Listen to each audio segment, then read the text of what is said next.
Первое событие «Золотой маски» прошло сегодня днем. В Лепойском театре был круглый стол о современной драматургии. Театральный критик и отборщик программы «Новая пьеса» фестиваля «Золотая маска» Елена Ковальская приехала в Лепою накануне, чтобы посмотреть спектакль «Ставангер» в постановке российского режиссера Константина Богомолова. Спектакль получился ужасно веселый, дерзкий, наглый, хулиганский и призывающий меня как зрителя подключиться к этой наглой выходке.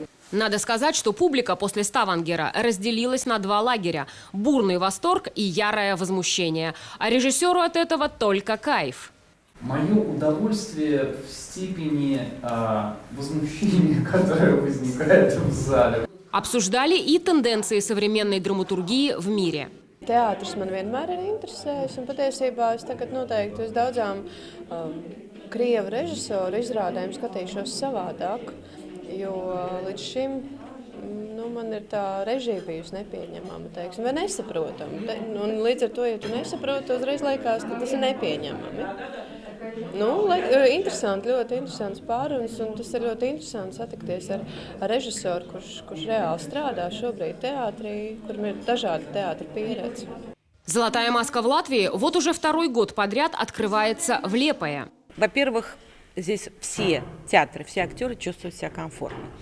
И я думаю, что потому что еще сам фестиваль уже полюбился лепойчанам.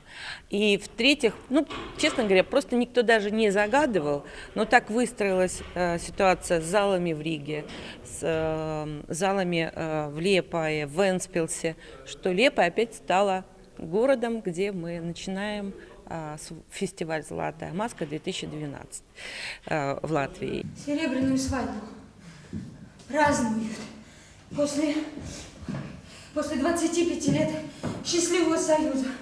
Даже если этот союз не был счастливым, но если он продлился 25 лет, значит, это нужно отметить. В субботу и воскресенье лепойчане увидят две постановки Российского академического молодежного театра «Правила поведения в современном обществе» с великолепной Нелли Уваровой в главной роли и «Сказки на всякий случай». Рижане этих спектаклей не увидят. Так уж сложилось при составлении программы фестиваля. С нашей точки зрения, россиян, Лепая не настолько далеко расположена от Риги, чтобы те, кто очень жаждал бы посмотреть спектакль, не приехали бы в Лепаю или в Вентспилс.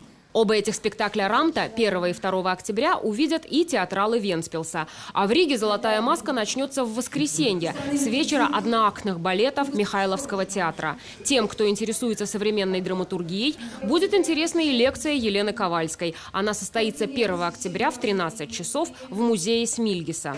Либа Меллер, Артур Плотник, Первый Балтийский канал, Лепая.